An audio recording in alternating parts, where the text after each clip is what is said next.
Alphonse Daudet.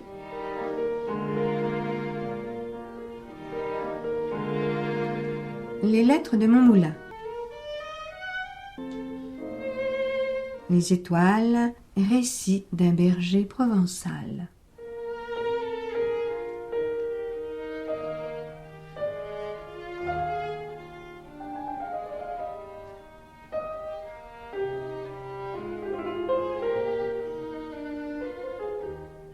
Du temps que je gardais les bêtes sur le Luberon, je restais des semaines entières sans voir âme qui vive, seule dans le pâturage avec mon chien Labri et mes ouailles. De temps en temps, l'ermite du Mont de Lure passait par là pour chercher des simples, ou bien j'apercevais la face noire de quelques charbonniers du Piémont.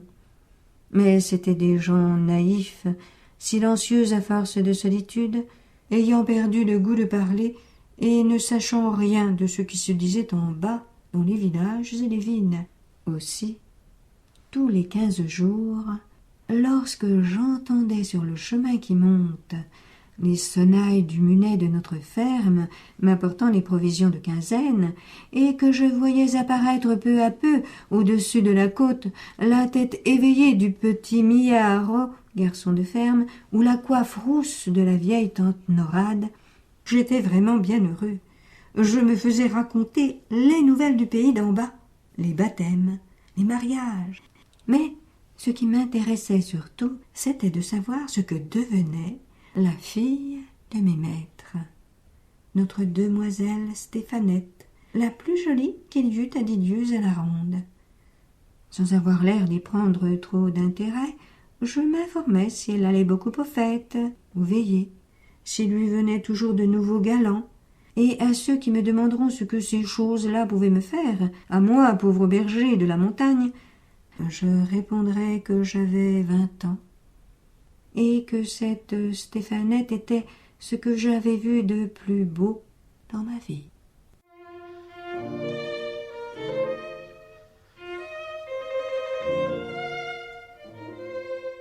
Or, un dimanche que j'attendais les vivres de quinzaine, il ne se trouva qu'ils n'arrivèrent que très tard. Le matin, je me disais « c'est la faute de la grand-messe ». Puis, vers midi, il vint un gros orage, et je pensais que la mule n'avait pas pu se mettre en route à cause du mauvais état des chemins. Enfin, sur les 3 heures, le ciel étant lavé, la montagne luisante d'eau et de soleil, j'entendis parmi l'égouttement des feuilles et le débordement des ruisseaux gonflés les sonnailles de la mule, aussi gaies, aussi alertes qu'un grand carillon de cloche un jour de Pâques. Mais ce n'était pas le petit Miarot, ni la vieille Norade qui le conduisait. C'était, devinez qui, notre demoiselle, mes enfants, notre demoiselle en personne, assise droite entre les sacs d'osier, toute rose, de l'air des montagnes et du rafraîchissement de l'orage. Le petit était malade, tante Norade en vacances chez ses enfants. La belle Stéphanette m'apprit tout ça en descendant de la mule, et aussi qu'elle arrivait tard parce qu'elle s'était perdue en route. Mais à la voir si bien endimanchée, avec son ruban à fleurs, sa jupe brillante et ses dentelles, elle avait plutôt l'air de s'être attardée à quelque danse que d'avoir cherché son chemin dans les buissons. Oh, la mignonne créature! Mes yeux ne pouvaient se lasser de la regarder. Il est vrai que je ne l'avais jamais vue de si près. Quelquefois l'hiver, quand les troupeaux étaient descendus dans la plaine et que je rentrais le soir à la ferme pour souper, elle traversait la salle vivement, sans guère parler aux serviteurs, toujours parée et un peu fière. Et maintenant je l'avais là, devant moi, rien que pour moi. N'était-ce pas à en perdre la tête? Quand elle eut tiré les provisions du panier, Stéphanette se mit à regarder curieusement autour d'elle. Relevant un peu sa belle jupe du dimanche qui aurait pu s'abîmer, elle entra dans le parc, voulut voir le coin où je couchais, la crèche de paille avec la peau de mouton, ma grande cape accrochée au mur, ma crosse, mon fusil à pierre. Tout cela l'amusait. « Alors c'est ici que tu vis, mon pauvre berger. Comme tu dois t'ennuyer d'être toujours seul. Qu'est-ce que tu fais? À quoi penses-tu » J'avais envie de répondre « À vous, maîtresse », et je n'aurais pas menti. Mais mon trouble était si grand que je ne pouvais pas seulement trouver une parole. Je crois bien qu'elle s'en apercevait et que la méchante prenait plaisir à redoubler mon embarras avec ses malices. « Et ta bonne amie, berger, est-ce qu'elle monte te voir quelquefois ?»« Ça doit être bien sûr la chèvre d'or, ou cette fée Estérelle qui ne court qu'à la pointe des montagnes. » Et elle-même, en me parlant, avait bien l'air de la fée Estérelle, avec le joli sourire de sa tête renversée et sa hâte de s'en aller, qui faisait de sa visite une apparition. « Adieu, berger !»« Salut, maîtresse !» Et la voilà partie, emportant ses corbeilles vides. Lorsqu'elle disparut dans le sentier en pente, il me semblait que les cailloux roulant sous les sabots de la mule me tombaient un à un sur le cœur. Je les entendis longtemps, longtemps. Et jusqu'à la fin du jour, je restais comme ensommeillée, n'osant bouger de peur de faire en aller mon rêve.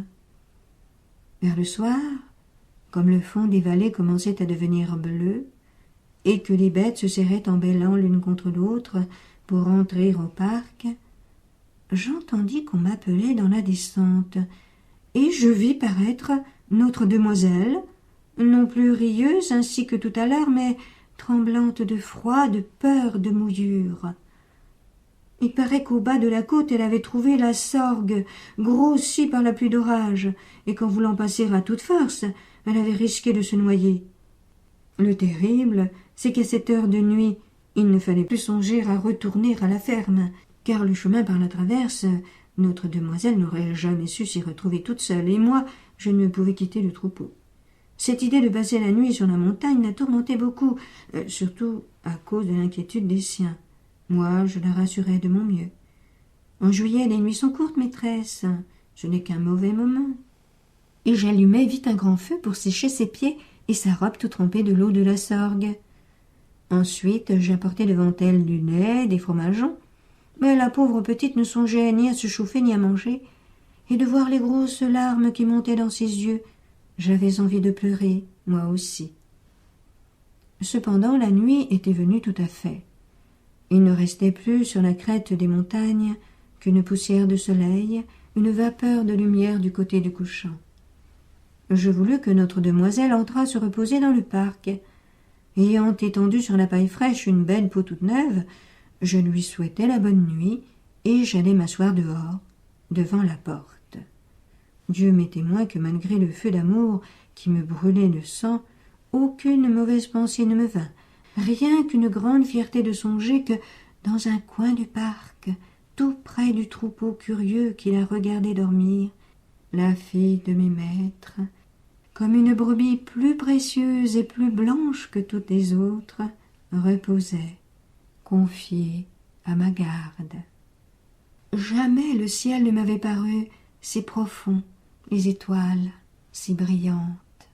Tout à coup, la claire-voie du parc s'ouvrit et la belle Stéphanette parut. Elle ne pouvait pas dormir. Les bêtes faisaient crier la paille en remuant ou bêlaient dans leurs rêves. Elle aimait mieux venir près du feu. Voyant cela, je lui jetai ma peau de bique sur les épaules, j'activai la flamme et nous restâmes assis, l'un près de l'autre, sans parler. Si vous avez jamais passé la nuit à la belle étoile, vous savez qu'à l'heure où nous dormons, un monde mystérieux s'éveille dans la solitude et le silence. Alors les sources chantent bien plus clair, les étangs allument des petites flammes, tous les esprits de la montagne vont et viennent librement, et il y a dans l'air des frôlements, des bruits imperceptibles, comme si l'on entendait les branches grandir, l'herbe pousser. Le jour, c'est la vie des êtres, mais la nuit, c'est la vie des choses. Quand on n'en a pas l'habitude, ça fait peur. Aussi, notre demoiselle était toute frissonnante et se serrait contre moi au moindre bruit. Une fois, un cri long, mélancolique, parti de l'étang qui luisait plus bas, monta vers nous en ondulant. Au même instant, une belle étoile filante glissa par-dessus nos têtes dans la même direction, comme si cette plainte que nous venions d'entendre portait une lumière avec elle. « Qu'est-ce que c'est » me demanda Stéphanette à voix basse. « Une âme qui entre en paradis, maîtresse. » Et je fis le signe de la croix. Elle se signa aussi et resta un moment la tête en l'air, très recueillie.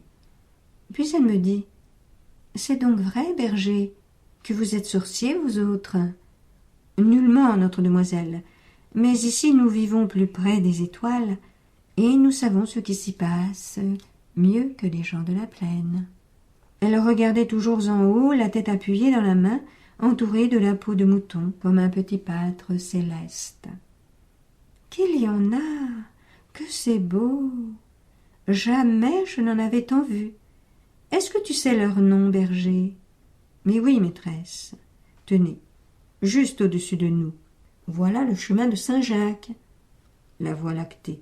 « Il va de France droit sur l'Espagne. C'est Saint-Jacques de Galice qui l'a tracé pour montrer sa route au brave Charlemagne lorsqu'il faisait la guerre aux Sarrasins. Plus loin, vous avez le char des âmes, la grande ours, avec ses 4 essieux resplendissants. Les 3 étoiles qui vont devant sont les 3 bêtes, et cette toute petite contre la 3e, c'est le charretier. Voyez-vous tout autour cette pluie d'étoiles qui tombe ? Ce sont les âmes dont le bon Dieu ne veut pas chez lui. Un peu plus bas, voici le râteau, ou les 3 rois. Orion. C'est ce qui nous sert d'horloge à nous autres. Rien qu'en les regardant, je sais maintenant qu'il est minuit passé. Un peu plus bas, toujours vers le midi, brille Jean de Minan, le flambeau des astres. Sirius. Sur cette étoile-là, voici ce que les bergers racontent. Il paraît qu'une nuit, Jean de Minan, avec les 3 rois et la poussinière, la Pléiade, furent invités à la noce d'une étoile de leurs amis. Poussinière, plus pressée, partit, dit-on, la première, et prit le chemin haut. Regardez-la, là-haut, tout au fond du ciel. Les 3 rois coupèrent plus bas et la rattrapèrent. Mais ce paresseux de Jean de Minan, qui avait dormi trop tard, resta tout à fait derrière, et, furieux, pour les arrêter, leur jeta son bâton. C'est pourquoi les 3 rois s'appellent aussi le bâton de Jean de Minan. Mais la plus belle de toutes les étoiles, maîtresse, c'est la nôtre. C'est l'étoile du berger, qui nous éclaire à l'aube quand nous sortons du troupeau, et aussi le soir quand nous le rentrons. Nous la nommons encore Maguelonne, la belle Maguelonne qui court après Pierre de Provence, Saturne, et se marie avec lui tous les 7 ans. Comment, berger ? Il y a donc des mariages d'étoiles ? Mais oui, maîtresse. Et comme j'essayais de lui expliquer ce que c'était que ces mariages, je sentis quelque chose de frais et de fin peser légèrement sur mon épaule. C'était sa tête alourdie de sommeil qui s'appuyait contre moi avec un joli froissement de rubans, de dentelles et de cheveux ondés. Elle resta ainsi, sans bouger, jusqu'au moment où les astres du ciel pâlirent, effacés par le jour qui montait. Moi, je la regardais dormir, un peu troublée au fond de mon être, mais saintement protégée par cette claire nuit qui ne m'a jamais donné que de belles pensées. Autour de nous, les étoiles continuaient leur marche silencieuse, dociles comme un grand troupeau, et par moments, je me figurais qu'une de ces étoiles, la plus fine, la plus brillante, ayant perdu sa route, était venue se poser sur mon épaule pour dormir.